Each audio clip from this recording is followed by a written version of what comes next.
반갑습니다. RBCTV 공인중개사 최초 방송국 방송 시작하겠습니다.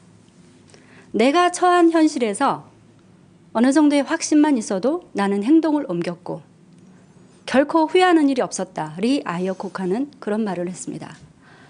오늘이 2016년 마지막 주 방송입니다. 2016년 한 해를 보내면서 결코 후회하는 일이 없었는지 후회만 나왔는지 우리는 순간순간 완벽할 수 없기 때문에 후회할 수도 있고 좌절할 수도 있지만 그렇지만 지나온 세월을 잘 돌이켜보면 훨씬 감사한 조건과 감사한 일이 훨씬 많았음을 깨닫게 됩니다. 오늘은 공인중개사 업계에 거목이신 박형방 공인중개사님 모시고 공인중개사 우리 새롭게 오픈을 앞두고 또 여러 가지 고민하시는 분들에게 아주 유익한 방송이 될 수 있는 시간이 될 것 같습니다. 먼저 인사부터 나누겠습니다. 어서 오십시오. 네, 안녕하세요. 반갑습니다. 네, 이렇게 귀한 걸음 하셔서 너무 반갑습니다. 네, 그렇습니다. 우선 제가 소개를 먼저 해 올리겠습니다. 우리 박형방 공인중개사님은 중개업회 10대 회장 후보이셨어요. 그리고 MVP 빌딩의 부동산 중개 주식회사의 대표이사이시고 MVP 빌딩 프랜차이즈 주식회사의 또 대표이사이시고 대한공인중개사 협동조합 주식회사 대표이사로 지금 활동하고 계십니다. 이렇게 굉장한 업무 중에도 바쁜 일정 중에도 저희 방송국에 이렇게 오셔서 또 후배들을 위해서 귀한 말씀 주시고자 오셔서 감사합니다. 네. 잠깐 또 인사 말씀 주시죠. 여하튼 시청자분에게 감사드립니다. 다른 얘기가 많이 있겠습니다만은 제가 오늘 얘기 드리고 싶은 거는 중개업의 전문화 시대에 대해서 각자가 어떤 전문을 갖고서 내가 앞으로 이 평생에 중개업 중개사로서 역할을 하는 것이 맞겠는가, 그에 대한 다소나마 좀 이렇게 도움이 됐으면 하는 마음으로 여기 같이 출연하게 돼 있습니다. 네. 그러면은 우선 중개업의 전문화 시대에 또 해당되는 여러 가지 그 전달해주고 싶은 말씀을 주시겠다는 건데 한번 진행을 바로 들어갈까요? 네, 여기 쭉 나온 대로 차례차례 하다 보면은 답이 나올 겁니다. 네. 많은 수많은 공인중개사들이 지금 배출이 되고 있잖아요. 네. 그렇죠? 그렇지만 그 공인중개사 자격증을 취득하고 현업을 하시는 분도 많지만 현업하지 않는 망설이거나 아예 현업할 의사가 없는 분들이 상당히 많을 거란 말이죠. 네. 자, 그렇다면 그분들이 나름대로 어떤 특별한 이유가 있을 거고 취득할 때의 생각과 또 현실이 만만치 않아서 그럴 것 같은데 어떤 사람이 중개업 적성에 맞을까요? 적성에 맞아야죠 하는 건 아니겠지만. 맞습니다. 그렇다고 이게 어디 교과서에 나온 것도 아니고 네네. 중개사가 되기까지는 많은 강의를 통해서 나름대로 라이센스를 이제 획득하고 했지만은 어떤 사람이 중개업에 맞는가 이렇게 가르치는 것은 없을 겁니다. 그래서 제가 10여 년 전부터 쭉 꾸준하게 중개사들끼리 서로 하는 얘기 가운데서 과연 어떤 사람이 맞을까? 우리 아나운서 같은 경우는 만약 중개업 하신다 그러면 어떤 사람이 맞을 것 같아요. 그냥 아주 짧게 얘기하면. 제가 생각할 때는 일단 사람을 좋아해야 하고 사람을 좋아해야 되고 네. 또 사람 많은 거를 같은 거 사람을 좋아하고 기타 등등 사람을 좋아해야 하고 예. 또 일을 또 즐겁게 일을 할 수 있는 그 활발한 성격이 맞을 것 같습니다. 예, 대부분 그런 것들을 포함할 겁니다. 제가 아주 요약해서 얘기를 하면은 조선시대의 황희정승이나 또 최근에 많은 또 외교관들 또 우리 중개업 하신 분들이 중개업의 적성에 딱 맞는 사람은 한마디로 요약해서 어렸을 때부터 지금까지 이게 싸움을 좀 잘 말리는 사람, 이 사람이 가장 적격자라고 봐요. 아주 예를 들어서 저를 포함해서 친구가 셋이 있는데 한 사람이 둘이 싸웠어요. 밤에 나한테 와서 막 일러요. 그럼 이분은 내가 뭔가 좋은 얘기를 해줄 줄 알고 찾아오는 거예요. 또 그 다음 날은 또 B가 찾아오는 거예요. 그러면 나는 A도 맞고 B도 맞고 다 맞다 이게. 이게 중개업에 나가는 길목의 가장 그 스타트라고 저는 생각을 합니다. 왜냐하면은 내 의사를 독점적으로 얘기하는 사람은 중개업의 중개사로서 내 얘기는 할 수 있지만 제일 중요한 건 중개가 계약이 돼서 수입을 창출한 거잖아요. 말은 하지만 계약이 안 이루어진다 이거죠. 그래서 이 말도 맞고 이 말도 맞고. 그래서 그런 분이 좀 중개업의 적성에 맞지 않을까 나름대로 이렇게 사회 통념적인 적에서 말씀을 드려봅니다. 공인 중개라는 그 중개라는 단어가 상호간에 이 쌍방간의 그 합의점을 찾아주는 역할을 해야 되니까 네. 그런 면에선 정말 그런 그 성향이 가장 적합할 것 같습니다. 다른 부분은 좀 미흡하더라도 잘 조율하고 잘 성사시키고 화해시키고 그런 역할이 주로 해야 왜냐하면은 양쪽이 다 이게 그래서 이제 두 번째 단계로는 이게 한마디로 중개업은 모순이거든요. 창과 방패. 자, 두 분이 오셨는데 한 분한테 아주 비싸게 잘 팝니다. 지금까지 최고가로 팝니다. 라고 얘기하면 듣고 있는 매수인이 그걸 사겠습니까? 안 사죠 해가지고.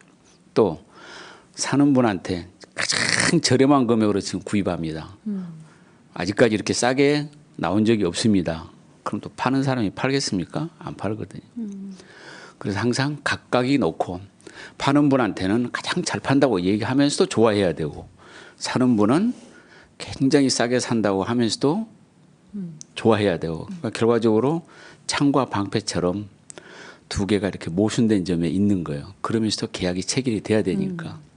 근데 이제 이 기술적인 면에서는 이 용어를 두 분이 같이 놓고 설명은 안 하죠. 이제 각각 따로따로 놓고 이렇게 얘기를 하는 거죠. 그래서 적성과 어떻게 보면은 중개업은 시작해서 끝날 때까지 어떤 모순의 사회에서 우리는 그런 역할들을 한다고 봅니다. 우리 박형방 대표님은 어떤 중개사님이신가요?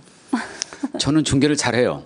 그러신가요? 제가 자신 있게 얘기합니다만은 MVP라는 용어도 참 상당히 좀 우리가 보통 MVP 하면 이제 프로 선수 가운데서 네. 뛰어난 사람 있잖아요.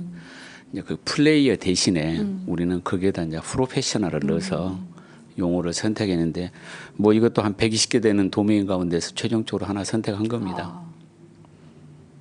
멋지십니다. 예. 그러면 그런 녹록한 그동안에 쌓아두시고 실전을 통해서 경험해 주셔서 또 그 산 체험적인 그런 스토리들을 지금부터 또 본격적으로 한번 들어가 보시죠. 그러면 중개업의 사무실 조건을 가장 기본적으로 체크해야 될 부분이 어떤 걸까요? 네, 제가 이제 그 주 테마는 중개업의 전문화 시대 가운데서도 이제 상업용 부동산을 어떻게 할 건가가 제가 이제 처음에서 마지막까지 해야 될 과제입니다만은 그 전반적인 기회에 있어서 아까 우선 사람이 적성에 맞는 걸 아까처럼 봐야 되고요. 본인이 한번 체크하고 사무실의 조건은 여러 가지가 있습니다만은 결론부터 얘기하면은 내가 어떤 지역을 선택에 들어간다라고 하면은 그 지역에서 가장 좋은 자리를 선택을 하는 게 좋겠다라고 얘기 드리고 싶어요. 가장 좋은 자리. 가장 좋은 자리는 그럼 어떤 걸까? 네네. 내가 강원도에 있는데 뭐 서울에 좋은 자리로 비교는 안 되잖아요. 내가 취급을 할 수 있는 물건 바운다리 내에서 가장 좋은 자리는 딱 세 가지 요건이 있으면 돼요. 하나는 권리금이 많고 보증금도 많고 월세도 많고 이게 절대적인 건 아니지만은 대략 그런 추이 가운데서 특히 권리금이 많은 쪽 이게 그 내가 들어가고자 하는 곳이 중개업소가 경쟁사가 대략 한 10개에서 20개가 된다. 그러면 가능한 그 20개 중에서 제일 좋은 자리를 들어갈 수 있도록 노력을 해보라 하는 얘기입니다.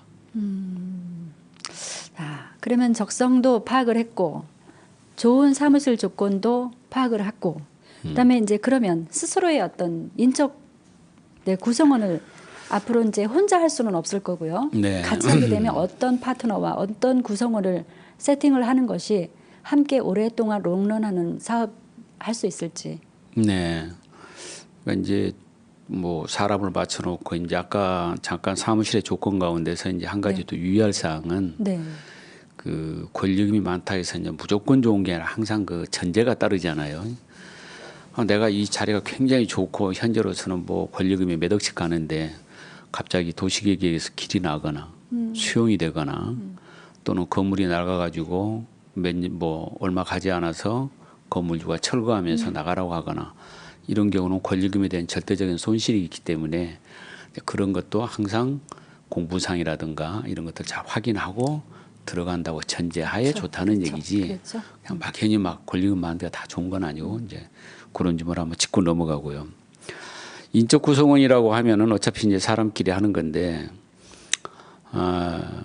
사실 각각이 이 현재 우리나라의 상태는 보편적으로 혼자 하거나 또는 둘이 같이 동업을 하면서 보조원을 놓고 이렇게 하는 게 가장 일반적으로 많은 것 같습니다.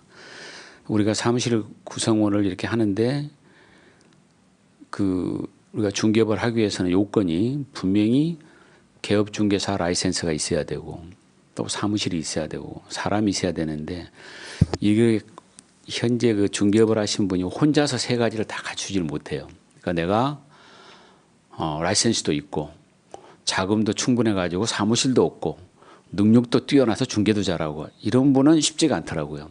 그래서 보통 이루어지는 게 자금을 대는 사람, 그 다음에 소위 말해서 자격증이라고 하는 라이센스를 대는 사람, 이 두 개 결합체가 제일 많은 것 같아요. 이제 이 두 개 결합체를 어떻게 이제 운영할 것인가라고 하는 게 또 이제 어떤 그 구성원들의 또 이제 그 요건이 되겠죠. 어떻든 간에 현재로서 가장 그 많은 보편적인 사례가 그 사무실에 자금을 대고 라이센스를 대고 이루어지는 것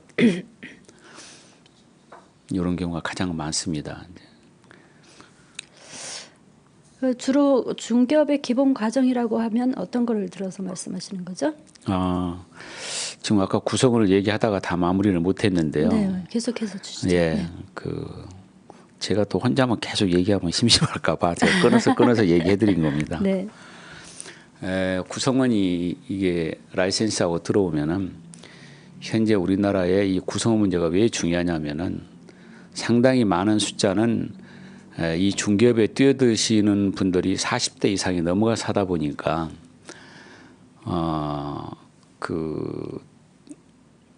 자금은 있는데 라이센스가 없어가지고 라이센스를 대여하는 경우가 많아요.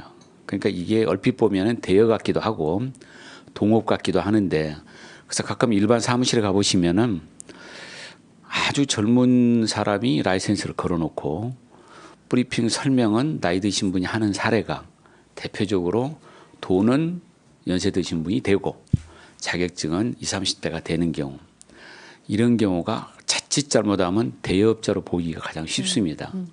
대부분. 그래서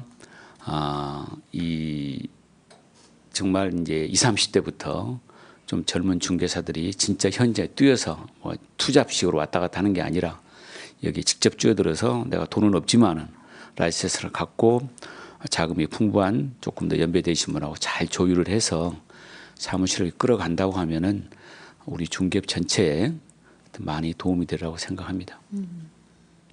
점점 중개업 시장도 세분화되고 전문화되잖아요. 네. 예를 들어서 뭐 아파트, 상가, 토지, 공장 이런 식으로 전문화가 되는데 그런 부분에서도 한번 말씀 주시죠. 제가 이제 최초의 제목 자체가 전문화 시대 아닙니까? 근데 전문화를 한다고 해서 내가 무조건 뛰어들면서 바로 전문으로 들어간 게 아니라 우리가 대학에서 입학을 하게 되면은 1년, 2년 동안은 그 교양 과목을 많이 배우잖아요. 이렇게. 소위 말해서 전공 필수 들어가기 전에 그와 하듯이 또는 의과대학 같으면 예과에서 한 2년 정도 이렇게 기본을 배우듯이 중개업의 기본 과정이라고 하면은 누가 됐든 간에 일단 주거 쪽에 한 1년, 2년 정도는 쭉 본인이 한번 경험을 했으면 좋겠다는 게 가장 1번 사항입니다. 내가 상업용 건물을 한 데서 금방 그쪽으로 뛰어들거나 토지를 한다고 해서 바로 들어가는 것보다 가장 기본적으로 우리의 생활과 밀접해 있는 주거, 아파트가 됐든 뭐 단독이 됐든 이런 문화에 대해서 한 1, 2년 정도 중개의 어떤 나름대로 이렇게 스크린을 해보면서 그리고 난 다음에 이제 전문화를 찾아가는 길이 좀 이게 중개사로서 좀 바람직하지 않겠는가라고 생각을 해봅니다. 굉장히 초기 사업자 사업을 시작을 하려고 하는 분들에게 굉장히 유익한 말씀 주셨고요. 잠깐 쉬셨다가 다시 말씀 듣겠습니다. 네, 그러겠습니다.